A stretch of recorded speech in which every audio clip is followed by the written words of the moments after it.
Organizing is the name of the game. Why this title? Well, because organizing really is the name of the game. It's actually the term I prefer to use for this entire process, but I reserved it specifically for this piece of the formula because organizing really means creating your systems. And you know that now from our first conversation. We are now deep into the production phase, and this step involves finding a system that works for you, not a system that works for others. I'll say it again, it needs to work for you. If you have read a ton of organizing books, tried implementing their suggestions, but it didn't work out, this is usually why. Every system needs to be customized to the person using it. Why? Well, because we all behave differently. Remember, there's a lot of psychology involved here. We all have different habits, thought processes, and goals, and therefore very different needs. Customization is essential, or the system is going to become obsolete rather quickly. Still, there are some basic rules that we can follow here to get to the right answer, so let's outline those. Let's assume that you have followed all the steps thus far. You've planned, you've gathered, you've sorted your collection of items, you've removed any excess, and now you are ready to organize what's left. It's time to build a bit of structure. Your brain is actually wired to love logic and structure, even as a creative, because that's how we process all the information that comes at us every day. When there are no patterns to rely on, the brain can't process the information fast enough, and you end up getting tired and overwhelmed. Organizing is one of the best ways to help your brain make sense of the world because when things are sorted, the information processes more quickly, resulting in much greater productivity. And that's why staying organized is so wonderful overall. It keeps information nicely compartmentalized in your brain so that you have less organizing and less processing to do. Otherwise, you're constantly performing mental Tetris, and that's exhausting. There are two parts to creating your new organizing system. The first is identifying the ideal storage spot, and the second is to decide on how you're going to find specific items within that storage spot. So for your clothes, your closet would be the natural storage spot, and how those clothes are categorized inside of the closet would be how you would find them. Let's first tackle the idea of the storage spot, because we have to find the right one. This means that we decide on where your items are going to live when they're not in use, so that you know where to put them back after you're done. And that way you can find them the next time you need them.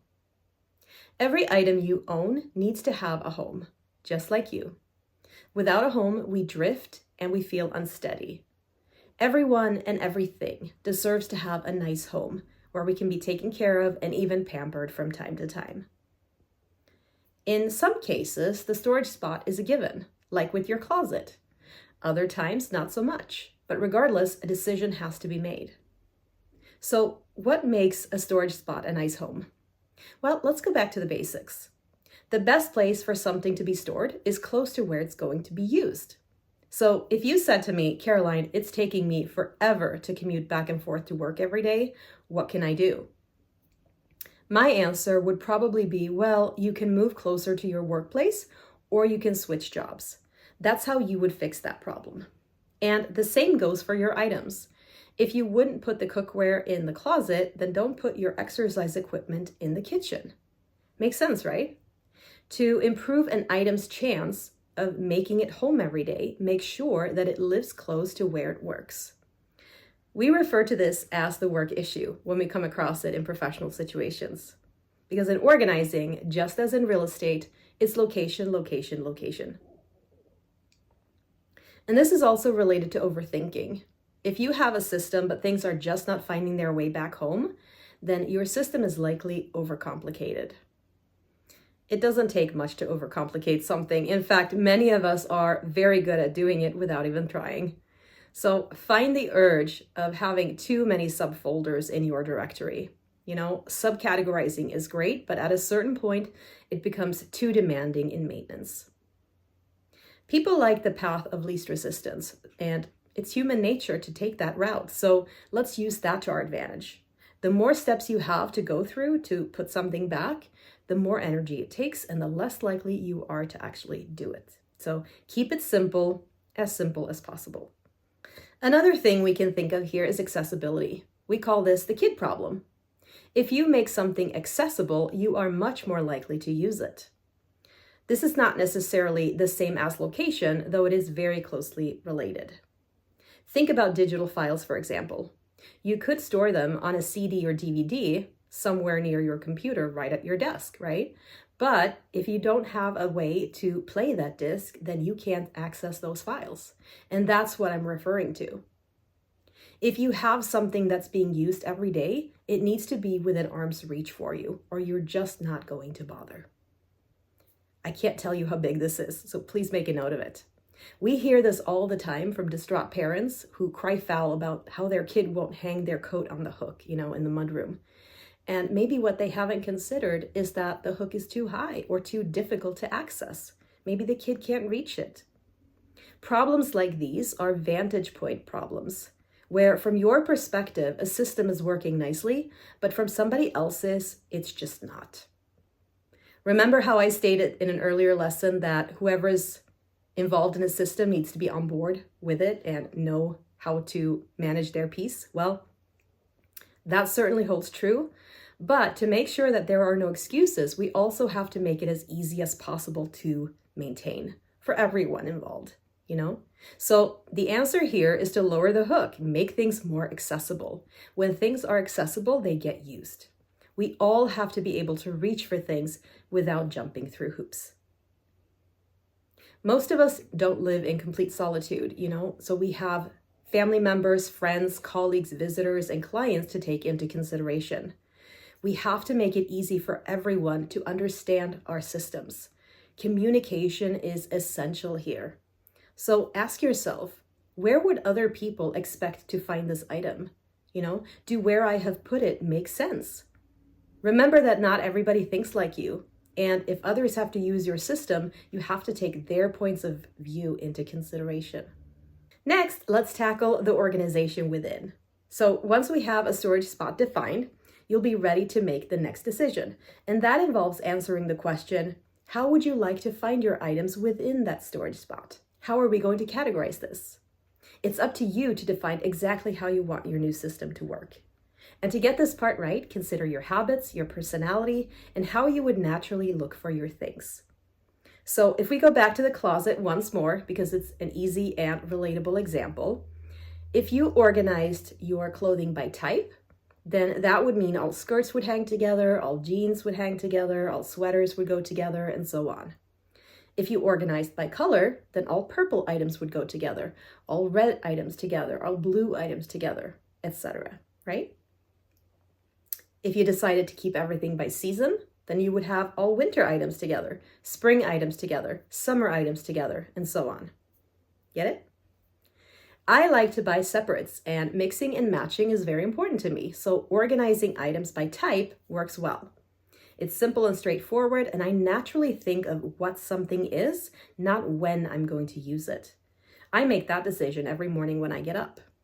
But if you are a person who shops for a whole outfit at once, perhaps based on occasion, it makes sense that you would also store it that way, as an entire outfit.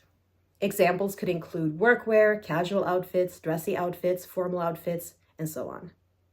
There are many ways to organize and categorize your items, and the way you get it right is to think about how you would naturally look for it. There's no right or wrong here, so what makes the most sense to you? Remember, it's your system. Nothing is set in stone here, but it does help to have a good idea of how you naturally work. And then once you have your new system up and running and in place, you have to make that system obvious to everyone. This is great for two reasons. One, it requires you to remember less, which is great. And two, anyone else can use your system without getting confused. You have to communicate clearly by labeling your items and where they live. One clearly communicated system works 1,000,000 times better than non-communicated systems for anything. In fact, all of us professional organizers have a secret love affair with our label makers because we know just how powerful a clearly labeled system is. It's everything. That is what reduces bottlenecks. Now, before we wrap this lesson, let me also ask you this. Have you noticed that your impending trip to the container store has yet to happen? That's because most people don't really need to buy as much as they think. In this organizing step, you may go shopping only if, 1, you need to containerize something and you don't already have something in your home that works just as well, or 2, if you need to buy labels or a label maker. Buzzkill? Yeah, but I'm saving you a whole lot of money. So, in summary, we need to organize our items to play less mental Tetris every day so that we can open up that big, beautiful brain of yours for more important things. When we organize and properly store and label our things, they keep their meaning and we use them. And that's what it's all about. When they are forgotten, they lose their meaning and then they simply turn into clutter. I hope all of this has shed some light on where your organizing skills lie and maybe where you fall short. And believe me, we all fall short somewhere. The real question is if we are aware enough to do something about it. This is a big step, so really think about your selections here and if they make sense to you and to those around you. Again, don't worry about making mistakes at this point. Just do the best you can and you'll be just fine. So wrap up that production stage well, and I will see you in the next lesson. We will tackle any potential mistakes there.